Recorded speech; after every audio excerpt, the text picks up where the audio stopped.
Tax बचाने का हो टेंशन या फिर पेचीदे टैक्स नियमों की उलझन, अटका हो रिफंड या मुश्किल में फंसा हो आपका रिटर्न।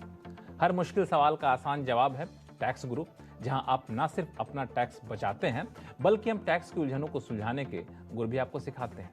नमस्कार, मैं हूं लक्ष्मण राय और आज आपके सवालों का जवाब देने के लिए हमारे साथ हैं जानी मानी टैक्स एक्सपर्ट गौरी चड्ढा। गौरी, आपका स्वागत है हमारे शो में। और गौरी, जिन लोग इनकम टैक्स पेयर हैं उनके लिए भी और जो लोग शेयर बाजार में पैसा लगाते हैं उनके लिए भी कई सारी खास टिप्स लेकर आई हैं, इसलिए आप कहीं जाइएगा नहीं, क्योंकि अगले आधे घंटे तक हम आपको बताने वाले हैं शेयर मार्केट में भारी गिरावट की भरपाई कैसे करें टैक्स बचाकर, कैसे कैलकुलेट होगी लीव एनकैशमेंट पर टैक्स की देनदारी, और साथ ही हॉस्टल के किराए पर भी लगेगा जीएसटी। जानेंगे क्या है कोर्ट का फैसला। इन सारे मुद्दों के बीच में सबसे पहली बात जब टैक्स की आती है तो टैक्स एक ऐसी चीज, ना भरे तो टेंशन, भर दे तो टेंशन। अब देखिए ना, जिन लोगों ने रिटर्न फाइल कर दिया है उनको भी अभी भी टेंशन से मुक्ति नहीं मिली है। नोटिस आ रहे हैं, चूंकि उनको रिफंड देना आखिर सरकार को, तो सरकार पूरी तरह से छानबीन कर लेना चाहती है। ऐसे नोटिस बहुत आ रहे हैं। क्या आपके क्या फीडबैक आपके पास? देखिए, रिटर्न फाइल करने के बाद सबसे पहले तो आपको इंटीमेशन आएगी, जिसको हम नोटिस नहीं मानते हैं। ये सिर्फ इंटीमेशन होती है ये बताने के लिए कि आपका डिमांड है, रिफंड है, या no demand no refund, but आपकी रिटर्न प्रोसेस हो चुकी है और जैसे आपने रिटर्न भरी थी सरकार ने वैसे के वैसे उसे एक्सेप्ट कर लिया है। ये तो हर साल आती है, लेकिन इस साल से एक नई चीज़ देखने को मिली है जिसमें आपके पास एक एसएमएस आता है और एक नोटिफिकेशन आती है पोर्टल पे, जिसमें आपको एक कुछ लिखा गया होता है ऐसा, जैसे कि आपका रिफंड है तो आप इसको अप्रूव कीजिए तभी रिफंड रिलीज करेंगे, या आपने कोई डिडक्शन एक्स्ट्रा क्लेम की है, जैसे कि पिछले साल आपका 80C और 80D की डिडक्शन नहीं थी लेकिन इस साल आपने 80C भी लिया है, 80D भी लिया है, तो सरकार पूछ रही है कि आप इसे कंफर्म कीजिए क्या ये डिडक्शन जो आपने ली है ये जेन्युइन है, ये आपकी बनती है। जब आप इसे कंफर्म करेंगे उसके बाद ही आपका रिफंड आएगा। तो ये नई चीज देखने को आई है इस साल, ज्यादातर लोगों को ये जो नोटिफिकेशन है ये आई है। तो ये जो नोटिफिकेशन आ रहा है वो कैसे, ईमेल पे आ रहा है या फिर मैसेज पे आ रहा है, कैसे आता है? देखिए, मैसेज पे आएगा और आपके पास मैसेज जैसे मिला उसके बाद हमें क्या करना होगा? आपको पोर्टल पे जाके लॉगिन करना है और पोर्टल पे भी आपको ये मैसेज दिखेगा जहां पे आपको कंफर्म का बटन दिखेगा कि आप इसे कंफर्म करते हैं, एक्नॉलेज करते हैं कि ये जो रिफंड आपने क्लेम किया है ये बिल्कुल जेन्युइन है। जब आप इसे कंफर्म कर देंगे तो कुछ ही दिन में आपका जो रिफंड है आपके बैंक अकाउंट में आ जाएगा। तो दो चीजें, जिन लोगों के रिफंड अब तक नहीं आए, एक बार जाके पोर्टल पर देख रहे हैं कहीं उनके लिए कोई नोटिफिकेशन इस टाइप से तो नहीं आया, और दूसरा जिन लोगों ने पहली बार शायद किसी सेक्शन के तहत रिफंड क्लेम कर रहे हैं उनको ये संभावना ज्यादा है। बिल्कुल। और जिनकी मोटी रकम रिफंड में बन रही है, शायद सरकार पैसा देने से पहले छानबीन कर लेना चाहती है। चलिए, तो इसका ख्याल रखिए और अपने मैसेज को भी चेक करते रहिए और साथ ही साथ पोर्टल पे जा करके आप अपने लॉगिन करके देखें कि कहीं आपके नाम से कोई इस तरह से सवाल जवाब तो नहीं किया जा रहा। करना कुछ नहीं, जैसा कि गौरी ने बताया, सिर्फ आपको जाकर कंफर्म करना है कि जो आपने जानकारी दी थी वो जानकारी बिल्कुल सही है और रिफंड बनता है, ताकि रिफंड आपके पास जल्द से जल्द आ जाए। शुरू करते हैं सवाल जवाब का सिलसिला। सबसे पहले कॉलर हैं गाजियाबाद से प्रदीप जी। प्रदीप जी, नमस्कार। हाँ, नमस्कार सर। कैसे हैं आप? नमस्कार मैम। बिल्कुल बढ़िया सर। बताएं क्या सवाल है आपके पास? सर, मेरा सवाल ये है कि मैंने जब अपना ITR भरा करंट ईयर के लिए तो उसमें मुझे वो 59,000 दिखा रहा था कि मुझे देने हैं इनकम टैक्स डिपार्टमेंट को। तो मैंने अपना चालान के थ्रू जमा कर दिया और वो भर दिया, लेकिन जब मैंने चेक किया अपना फॉर्म 16 तो उसमें एक मिसिंग था मेरा होम लोन का, तो 2 लाख रुपीज। तो मैंने रिवाइज फॉर्म भरा। जब मैंने रिवाइज फॉर्म फिलअप किया तो उसमें मुझे रिफंड दिखा रहा था 2,000 रुपीज। तो वो रिफंड मुझे आ भी गया है जो रिवाइज वाले में। ठीक है। तो ये मैं कैसे प्राप्त कर सकता हूँ जो मैंने गलती से 59,000 पे कर दिया है गवर्नमेंट को? अच्छा जी, तो देखिए, आपने जो रिटर्न अपनी रिवाइज की है ना, मुझे लग रहा है वहाँ पे कोई गलती हुई है। सबसे पहले तो आप कैलकुलेशन कीजिए अपना एक्सेल पे या अपना एक पेपर पेन लेके कैलकुलेशन कीजिए और देखिए आपका एक्चुअल रिफंड बनता कितना है। अगर आपका एक्चुअल रिफंड 2,000 रुपये से ज़्यादा बनता है तो आपने शायद रिटर्न भरने में गलती की है। रिटर्न भरते टाइम आपने जो TDS आपका कटा था, जो आपके एम्प्लॉयर ने TDS काटा, या आपने जो 59,000 का टैक्स आपने अलग से जमा कराया, सेल्फ असेसमेंट टैक्स, उसका आपने क्रेडिट नहीं लिया है रिटर्न में, इसलिए गवर्नमेंट ने उसको कंसिडर ना करते हुए आपका कम रिफंड बना दिया है। तो आप रिटर्न दोबारा रिवाइज कर सकते हैं। रिटर्न रिवाइज करने की कोई लिमिट नहीं होती है, लेकिन ध्यान रहे जब आप रिटर्न बार बार रिवाइज कर रहे हैं तो वो जेन्युइन होनी चाहिए। अगर कोई गलती होगी आपसे या कोई चीज़ आप मिस कर देते हैं या एक्स्ट्रा रिफंड आप क्लेम कर लेते हैं तो बहुत बड़ी दिक्कत हो सकती है। तो रिटर्न को रिवाइज करने से पहले बी डबली श्योर कि आपने जो रिटर्न रिवाइज की है, जो रिफंड क्लेम किया है, वो बिल्कुल ठीक है। तो प्रदीप जी, आपने रिफंड क्लेम नहीं किया था क्या, जो आपने 57,000 जमा किए थे चालान के थ्रू? नहीं। अच्छा, नहीं किया। देखिए, तो आपकी बीमारी पकड़ में तुरंत में आ गई, और जैसा कि गौरी ने कहा है, आप फिर से रिवाइज करिए और इसको क्लेम करिए, आपका पैसा तुरंत आपको मिल जाएगा, आपकी कोई टेंशन लेने की ज़रूरत नहीं है। चलते हैं अब नोएडा, और यहाँ से तारकेश्वर नाथ शर्मा जी हमारे साथ फोन लाइन पर जुड़ चुके हैं। तारकेश्वर जी नमस्कार। नमस्कार कोहली सर। कोहली साहब ने, मेरा नाम लक्ष्मण राय, और आज आपके सवालों का जवाब देने के लिए हमारे साथ हैं जानी मानी टैक्स एक्सपर्ट गौरी चड्ढा, है ना? तो आप सवाल बताएं, आपका जवाब सटीक मिलेगा। जी सर। सर मेरा सवाल ये है कि एक्चुअली फाइनेंशियल ईयर 21-22 में मैंने ऑप्शन ट्रेडिंग की थी, और उसकी जो टर्नओवर बनती है सेल्स और प्रॉफिट एंड लॉस की, वो 3.65 करोड़ बनती है। ठीक है। और उसमें मुझे एक ह्यूज लॉस लगा हुआ है 17 लाख की, 17 लाख की, जो कि पुराने प्रोविजन के अनुसार टैक्स ऑडिट में मतलब फाल करता है। लेकिन अभी जो रिसेंटली मैं देख रहा था कि आईटीआई की कोई गाइडलाइंस आई है, उसके अनुसार अब सिर्फ प्रॉफिट एंड लॉस का जो एब्सोल्यूट फिगर है उसी को टर्नओवर माना जाएगा। अच्छा। तो उसके अनुसार मेरी जो टर्नओवर बनती है प्रॉफिट एंड लॉस की एब्सोल्यूट टर्म में, वो 6,80,000 बनती है। ठीक है। तो मेरा ये सवाल है कि क्या मैं जो अभी रिटर्न फाइल करनी है, अभी बिलेटेड रिटर्न हो गया है, तो उसमें टैक्स ऑडिट मुझे करानी पड़ेगी, या बिना टैक्स ऑडिट के भी मैं फाइल कर सकता हूँ? मुझे लॉस कैरी फॉरवर्ड नहीं करनी है वैसे, क्योंकि आगे ट्रेडिंग मुझे करनी नहीं है। ठीक है। देखिए, आपको लॉस कैरी फॉरवर्ड नहीं करना है तो आप बिलेटेड रिटर्न भी भर सकते हैं। जो ऑडिट होता है वो आपको तब कराना होता है जब आपका टर्नओवर 1 करोड़ से ऊपर होता है। लेकिन एक और क्लॉज है जो ये कहता है कि अगर आपका टर्नओवर 1 करोड़ से ऊपर और 10 करोड़ से कम है, लेकिन आपके जो कैश के खर्चे और कैश की इनकम है वो टर्नओवर के 5% से कम है, तो आप इस 10 करोड़ की लिमिट को देखेंगे और आपको ऑडिट कराने की ज़रूरत नहीं है। तो आपका जो दोनों ही टर्नओवर आपने मुझे बताया, पुरानी गाइडलाइंस के हिसाब से, नई गाइडलाइंस के हिसाब से, दोनों ही 10 करोड़ से कम है, तो आपको ऑडिट कराने की कोई ज़रूरत नहीं है। लेकिन अगर आपको क्योंकि आपको लॉस कैरी फॉरवर्ड नहीं करना है, अगर लॉस कैरी फॉरवर्ड करना है तो फिर आपको ऑडिट कराना ज़रूरी होगा। लेकिन आपने खुद ही बोला आपको लॉस फॉरवर्ड नहीं करना है, तो कोई दिक्कत नहीं है, बिना ऑडिट के आप रिटर्न की लेट फी भर के अपनी रिटर्न को जमा करा सकते हैं। तारकेश्वर जी, आपने आखिर में कहा कि अब मुझे ट्रेडिंग करनी नहीं, इसलिए मैं लॉस कैरी नहीं करना चाहता हूँ। मुझे लगता है नुकसान से आप थोड़े से सहम गए हैं। जी। तो बिल्कुल आप शो देखिएगा, अभी हम शो में आगे आपको बताने वाले हैं, और बाकी दर्शकों को कि शेयर बाजार में जो भी नुकसान हुआ है उसकी कुछ हद तक भरपाई आप कैसे टैक्स बचा करके कर सकते हैं। तो आप शो देखते रहिएगा। और इस बीच हम लेते हैं अगला सवाल पुणे से, जो कि सतीश मराठे साहब हमारे साथ फोन लाइन पर जुड़ चुके हैं। सतीश जी नमस्कार। हाँ नमस्ते। क्या हाल चाल है आपके? Good morning. अरे बढ़िया है सर। बहुत बढ़िया है, चलिए ऐसे ही खुश रहिए। और बताइए, टैक्स गुरु में कैसे जुड़े आप? टैक्स गुरु तो हम काफी पुराने इसके ये हैं। अरे वाह, श्रोता हैं। हाँ, आज क्या पूछना चाहते हैं? गौरी मैम है ना? हाँ, गौरी मैम है आज। हाँ, गुड मॉर्निंग मैम। मैं सीनियर सिटीजन हूँ। अच्छा। और शेयर ट्रेडिंग मेरा हॉबी है एक्चुअल में। अरे वाह। तो फाइनेंशियल ईयर 2021 का हमने ITR 3 फाइल किया, तो उसका उन्होंने प्रोसेसिंग किया और 560 रुपीज का डिमांड निकाला, जो हमने इमीडिएटली पे कर दिया। मतलब दैट वाज ऑन 25 मई। अभी इवन आफ्टर 4 मंथ्स हमारा ITR स्टेटस दिखा रहा है प्रोसेस विद डिमांड ड्यू। तो हमने हमारे CA को कंसल्ट किया, तो उन्होंने भी 1 सितंबर को फिर से 560 रुपये जमा कर दिए। तो लेकिन फिर भी 1 सितंबर को भी अभी 1 महीना होने को आया, तो there is no change in status. तो मेरा ये कहना है कि इन्फोसिस ने जब ये पोर्टल डेवलप किया था, तो उन्होंने क्लेम किया था कि जो काम 60 डेज में होता है वो 3 दिन में होगा। लेकिन यहाँ पर तो सब उल्टा पुल्टा दिख रहा है काम। नहीं, सारा उल्टा पुल्टा नहीं होगा, सब ठीक हो जाएगा, आप चिंता ना करें। और आपको क्या करना है, गौरी हैं, बताएंगे। गौरी, आपके लिए सवाल बचा कर रखे हो तो पूछा उन्होंने, गौरी हैं क्या? उसके बाद सवाल पूछा उन्होंने, बताइए। मैं बता देती हूँ। बिल्कुल आपको टेंशन लेने की कोई ज़रूरत नहीं है। पोर्टल पे एक ऑप्शन होती है जहाँ पे ये डिमांड आपकी आउटस्टैंडिंग दिखा रहा होगा, वहाँ पे आपको डिमांड इज़ करेक्ट पे क्लिक करके और आपने जो चालान जमा किया है ये 560 रुपीज़ का, वो अटैच कर देना है और चालान की डिटेल्स डाल देनी है और उसको सबमिट कर देना है। उसके बाद आपकी हेडेक खत्म हो जाती है।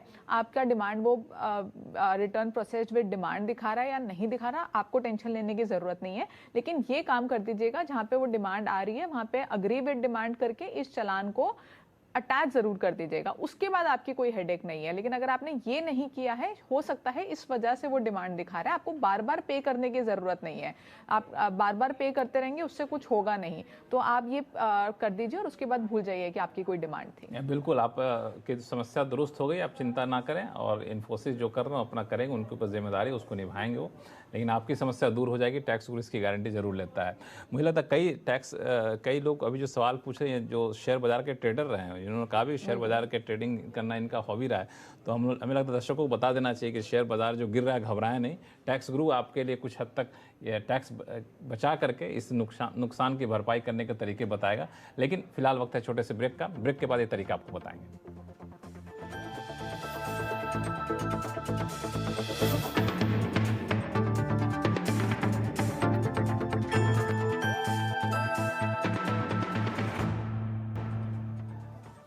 ब्रेक के बाद एक बार फिर से आपका स्वागत है। आप देख रहे हैं टैक्स गुरु और आपके सभी सवालों का जवाब देने के लिए हमारे साथ हैं जाने मानी टैक्स एक्सपर्ट गौरी चड्ढा, जो खुद इस वक्त स्टूडियो में हमारे साथ हैं। और पिछले कुछ दिनों से या फिर कहीं कुछ हफ्तों से मैं देख रहा हूं कि शेयर बाजार में अच्छी खासी गिरावट देखने को आ रही है। तो गिरावट होती तो जाहिर तौर पर कई निवेशक हैं, कई ट्रेडर हैं, उनको नुकसान हो रहा होता है। तो आप पूछेंगे टैक्स गुरु का इससे क्या लेना देना है, तो बता दूं कि हमारी टैक्स एक्सपर्ट गौरी चड्ढा कुछ खास रिसर्च करके लाई हैं और इनका कहना है कि जो नुकसान हो रहा है उस नुकसान की भरपाई कुछ हद तक आप टैक्स बचा कर सकते हैं। अब कैसे कर सकते हैं मुझे भी नहीं पता, गौरी से पूछा। तो गौरी, कैसे करेंगे इसको? जी, इसका बहुत ही एक यूनिक तरीका है जो शायद ट्रेडर्स सोचते नहीं हैं कि हम ये ऐसे भी कर सकते हैं। तो अगर जैसे आपको किसी भी स्टॉक में लॉस हो रहा है तो आपको लगता है कि आपको लॉन्ग टर्म इसको होल्ड करके रखना है और जब ये प्रॉफिट में आएगा तभी बेचना है, तो आप इसमें कुछ ट्विकिंग कर सकते हैं। अभी जब आपको लॉस हो रहा है तो लॉस बुक कर लें। जैसे आज एक शेयर 500 रुपए का हो गया है, आपने 600 रुपए में लिया था, तो 100 रुपए का लॉस बुक करके 500 रुपए में उसको बेच के आज ही की डेट में उसको दोबारा खरीद ले तो आपका 100 रुपए का लॉस हो गया बुक। अब इस लॉस को आपका जो प्रॉफिट हुआ है किसी और शेयर में या साल में किसी और शेयर में आपका प्रॉफिट हुआ है, तो उस प्रॉफिट से ये माइनस हो जाएगा और आपको सिर्फ बैलेंस पे टैक्स देना है। तो कई बार लॉसेस भी अच्छे होते हैं अगर आप उसको तरीके से बुक करें, समझदारी से बुक करें और उसको आप एडजस्ट कर लें प्रॉफिट के साथ। लेकिन इसमें एक सवाल मेरा ये है कि मान लिया हमने लॉस बुक कर लिया लेकिन प्रॉफिट मेरा हुआ ही नहीं इस साल, तो वो लॉस जो बुक किया उसका कोई फायदा है? बिल्कुल बिल्कुल, तब भी फायदा है, क्योंकि इस साल आपको प्रॉफिट नहीं हुआ इसका मतलब ये नहीं है कि आगे के सालों में भी आपको प्रॉफिट नहीं होगा। तो ये जो लॉस आपने इस साल बुक किया है ये अगले 8 साल तक आप कैरी फॉरवर्ड कर सकते हैं। 8 साल तक? 8 साल तक। तो 8 साल तक आपको डेफिनेटली कहीं ना कहीं, अगर आप स्टॉक मार्केट से जुड़े रहते हैं, मार्केट गिरेगा नहीं तो बिल्कुल आपको अच्छा खासा प्रॉफिट होगा। तो 8 साल तक आप इसको कैरी फॉरवर्ड करके एडजस्ट कर सकते हैं। तो बिल्कुल ये काफी पते की बात है कि अगर शेयर बाजार के निवेशक आप हैं और तो इस गिरावट से घबराए ना। इस गिरावट में भी अपना कहते हैं ना आपदा में अवसर ढूंढने, तो इस अवसर ढूंढिए और इसमें आप लॉस बुक करिए। लॉस को जैसा गौरी ने कहा कि 8 साल तक कैरी फॉरवर्ड कर सकते हैं। 8 साल तक कभी भी आपको मुनाफा होगा तो उस नुकसान को उस मुनाफे के एवज में उसकी भरपाई कर सकते हैं और इस तरह से आप अपना अच्छा खासा टैक्स बचा सकते हैं। तो बिल्कुल इसका ध्यान रखिए, बहुत ही बेहतरीन उपाय बताया गौरी ने। फिर से शुरू करते हैं सवाल जवाब का सिलसिला। दिल्ली चलते हैं। दिल्ली से हमारे साथ हेमंत धवल साहब हैं फोन लाइन पर। हेमंत जी नमस्कार, क्या सवाल आपके पास? हाँ जी, आपको नमस्कार, गौरी जी को भी नमस्कार। जी नमस्कार। हाँ जी, एक्चुअली मेरे फादर ना एक डेबिट कार्ड एटीएम यूसेज या इंटरनेट में कंफर्टेबल नहीं है, तो वो ट्रेडिशनल वे में चेक से बैंक से पैसे निकालते हैं। ठीक है। अपनी यूसेज के लिए कई बार उनको टाइम नहीं लगता तो वो मुझे कहते हैं मैं अपने अकाउंट से निकाल के उनको दे देता हूँ। अच्छा। और फिर वो मुझे उसी अमाउंट का चेक दे देते हैं मेरे नाम से। अच्छा। मिनिमम अमाउंट 50,000 तो निकालते हैं हम, मतलब साल में 3 बार। अच्छा। तो मैं ये पूछ रहा था मेरे पे टैक्स रिलेटेड कोई प्रॉब्लम तो नहीं आएगी इससे, क्योंकि मैं अपने अकाउंट से निकाल के उनको देता हूँ और वो मुझे चेक दे देते हैं मेरे नाम पे। बहुत ही अच्छा सवाल है। कई बार ऐसा होता है कि मतलब इनके अकाउंट में पैसा आ गया है, पिताजी ने दिया और फिर ये पैसा निकाल कर उनको दे रहे हैं। पैसा आया इसका प्रूफ तो है, लेकिन पैसा निकाल के पिताजी को इसका प्रूफ नहीं होता है। नहीं, लेकिन इसमें घबराने की कोई ज़रूरत नहीं है, क्योंकि सबसे पहले तो आपका अमाउंट बहुत छोटा है, सिर्फ 1.5 लाख का अमाउंट है, तो इसमें वैसे भी कोई दिक्कत नहीं है। दूसरी बात ये है कि आप जो 50,000 विड्रॉ कर रहे हैं साल में 3 बार, यानी कि 1.5 लाख रुपए आप विड्रॉ कर रहे हैं, वो आप अपने खर्चे भी दिखा दें और जो फादर से आपको चेक आ रहा है 1.5 लाख का, वो आप गिफ्ट दिखा दें, लोन दिखा दें। वैसे तो लोन नहीं दिखाएंगे क्योंकि आप ऑलरेडी उनको दे चुके हैं, तो गिफ्ट दिखा दीजिए। तो फादर से जो भी गिफ्ट आपको मिलती है वो टैक्स एग्जेम्प्ट होती है, तो इसमें घबराने की कोई ज़रूरत नहीं है, इसमें कोई दिक्कत नहीं आएगी और इजीली प्रूव किया जा सकता है कि ये पैसा यहाँ से आपने विड्रॉ किया और उसके आसपास की डेट में ही आपके फादर ने आपको ये पैसा ट्रांसफ़र किया है। तो आपको कोई दिक्कत वाली बात नहीं है, बट आप इसको गिफ्ट दिखा के आप उनसे एक रिटर्न में ले लीजिए कि ये गिफ्ट है, मेल में ले लीजिए या कोई एक पेपर पे लिखवा बहुत ज़्यादा लीजिए। मतलब सिक्योर होना चाहिए। हाँ जी, हाँ जी, अगर बहुत ज़्यादा आपको टेंशन है। वैसे इतने छोटे अमाउंट में कोई दिक्कत नहीं है, आप उसको गिफ्ट भी दिखाएंगे, नहीं भी दिखाएंगे तो भी चल जाएगा। लेकिन ये बात ध्यान रखना होगा कि अगर वो पैसा पिताजी से लेते हैं, उस पैसे को कहीं इन्वेस्ट करते हैं, उस पर अगर आमदनी होती है तो फिर उनको टैक्स देना पड़ेगा। क्यों? नहीं, देखिए ये तो उन्होंने गिफ्ट दिया है, तो ये तो अब उन्हीं का पैसा हो गया, तो अब आप इसको कहीं भी इन्वेस्ट करें, कुछ भी करें, इस पे तो क्लबिंग भी नहीं होती है। अच्छा। बट आपको वो तो जैसे जनरली आप टैक्स देते हैं वैसे ही टैक्स देंगे। हाँ जी। चलिए, तो मुझे लगता है कि आपकी उलझन दूर हो गई होगी। अगला सवाल लेते हैं कानपुर से। प्रदीप कुमार गुप्ता जी हमारे साथ फोन लाइन पर जुड़ चुके हैं। प्रदीप जी नमस्कार, बताएं क्या सवाल आपके पास? नमस्कार जी। नमस्कार जी नमस्कार सर, सवाल पूछो मैं सर? हाँ बिल्कुल पूछिए। मैं सर ये कह रहा था कि मैंने 2019 में रिटायरमेंट हुआ सर बैंक ऑफ बड़ौदा से। अच्छा। और मुझे जो 3 लाख, मुझे करीब 7 लाख रुपए मिला लीविंग कैशमेंट का, उसमें कुल 3 लाख रुपए का मुझे टैक्स रिबेट मिली। अच्छा। बाकी पे हमको टैक्स लग गया। जबकि हमारा एक फ्रेंड है वो LIC से रिटायर हुआ सर, उसको भी करीब 8 लाख रुपए मिला है और उसका टोटल एग्जेम्प्टेड था उसमें टैक्स से। अच्छा। तो सर मुझको क्यों नहीं मिला? और ये मिलना चाहिए मेरे को। LIC और bank both are same organisation. बिल्कुल, इनकी समस्या बड़ी उलझन है। तो इनको क्यों नहीं मिला, इनके दोस्त को मिल गया, ये एक बड़ी तुलना कर रहे हैं। खैर बताएंगे आपको क्यों नहीं मिला, उनको क्यों मिल गया जी। गौरी? देखिए इसमें फ़र्क ये है कि आप सेंट्रल गवर्नमेंट एम्प्लॉय नहीं है। अगर आप सरकारी एम्प्लॉय होते तो आपके जो टोटल आपको जो रकम मिली है वो पूरी ही एग्जेम्प्ट हो जाती, लेकिन क्योंकि आप सरकारी एम्प्लॉय नहीं है तो आपको 3 लाख की एग्जेम्पशन मिली है। क्योंकि आपका अमाउंट 3 लाख से ज़्यादा होगा तो मिनिमम 3 लाख की आपको एग्जेम्पशन मिल जाती है और उसके ऊपर का जो अमाउंट है उस पर आपको टैक्स देना होगा। वहीं आपके जो फ्रेंड हैं वो सरकारी नौकरी में आ जाते हैं तो उनको पूरा का पूरा जो टैक्स है उनका वो एग्जेम्प्ट हो गया है। चलिए, तो आप इसका मुझे लगता है आपको सफाई मिल गई होगी। क्यों? सरकारी में सर अभी आए हैं ये लोग, उससे पहले तो प्राइवेट भी थे, वो भी हमारे साथ रिटायर हुआ 2019 में। नहीं, देखिए अगर वो पहले आपके साथ थे और पहले यानी कि सरकारी नहीं थे तो उनकी एग्जेम्पशन गलत है, उनको तब ये एग्जेम्पशन नहीं मिलेगी। ये जो टोटल अमाउंट की एग्जेम्पशन होती है ये सिर्फ सरकारी लोगों को ही मिलती है, प्राइवेट वाले और बाकियों को नहीं मिलती है। हालांकि तो उनको किस हिसाब से मिला इस पे बहस करने से अच्छा है कि इनके लिए क्या रास्ता बिल्कुल है। बिल्कुल, तो हो सकता है उनसे कहीं कोई गलती हुई हो या कोई और चीज हो, उसके अंदर कोई और कैच हो। हाँ, तो आपका क्या हिसाब है वो गौरी ने आपको बता दिया है, तो मुझे लगता है कि आपकी उलझन दूर हो गई है। फिलहाल वक्त है छोटे से ब्रेक का। ब्रेक के बाद बताएं कि अगर आप हॉस्टल में रहते हैं या फिर पेइंग गेस्ट के तौर पर रहते हैं तो जो आप किराया दे रहे हैं कि क्या उस पर भी GST चुकाना पड़ेगा? ये बड़ा ही पेचीदा मामला है, बताएंगे छोटे से ब्रेक के बाद। ब्रेक के बाद एक बार फिर से आपका स्वागत है। आप देख रहे हैं टैक्स गुरु और आपके सवालों का जवाब देने के लिए हमारे साथ हैं जानी मानी टैक्स एक्सपर्ट गौरी चड्ढा। गौरी, एक सवाल हमारे पास आया है इंदौर से, कृष्णा दुबे जी का है। दुबे जी नमस्कार। हाँ नमस्कार। बताएं सर, क्या पूछना चाहते हैं आप? सर मेरे GST से रिलेटेड एक क्वेश्चन है जी। कि GST में ऐसे कोड होते हैं, एक कोड है 9963, ठीक है, जो एकोमोडेशन से रिलेटेड है और उसमें उसका सबसेक्शन है 996322, जिसमें हॉस्टल्स, कैंप्स और पीजीज के बारे में वो है। तो अभी जो रिसेंटली कर्नाटका हाई कोर्ट का February 22 में डिसीजन आया है उसमें हॉस्टल्स को और पीजी को उन्होंने रेसिडेंशियल ड्वेलिंग डिक्लेयर किया है और उस पर GST नहीं लगेगा। तो इसके बारे में क्या कहना है? और दूसरा जो अभी अमेंडमेंट हुआ है 9963 में, तो उन्होंने एकोमोडेशन में ये अमेंडमेंट किया है कि जो रेंटल वाले हैं, जो रजिस्टर्ड है रेंटल लेते हैं, उनको देना पड़ेगा, RCM में GST देना पड़ेगा। आप जानना चाहते हैं कि इस पे हॉस्टल पे और इस पे GST देना पड़ेगा कि नहीं देना पड़ेगा? हालांकि आपने काफी अच्छा से रिसर्च खुद ही किया हुआ है, लेकिन उलझन बनी हुई है, तो उलझन दूर कर देते हैं। गौरी, क्या सुझाव है? देखिए जो पहले इस पे एडवांस रूलिंग थी जिस पे कहा गया था कि ये जो हॉस्टल हैं और पीजीज हैं ये आपके एग्जेम्प्ट नहीं होंगे, जो नोटिफिकेशन आपने बताई उसके तहत ये नहीं होंगे एग्जेम्प्ट। लेकिन अभी कर्नाटका हाई कोर्ट की जजमेंट आई है जिसमें कहा गया है कि ये शॉर्ट टर्म ड्यूरेशन के लिए नहीं होते, क्योंकि होटल में अगर आप रहने जाते हैं तो 1 दिन 2 दिन 5 दिन 10 दिन रहने जाते हैं, लेकिन अगर आप पीजी में रह रहे हैं या हॉस्टल में रह रहे हैं तो उस केस में ये लॉन्ग ड्यूरेशन के लिए होता है, तो इसको रेजिडेंशियल ड्वेलिंग ही मानेंगे और इस पे जो है आपको जीएसटी नहीं देना है। तो दुबे जी खुश हो जाइए, आपको किसी भी तरह का कोई जीएसटी देने की जरूरत नहीं है।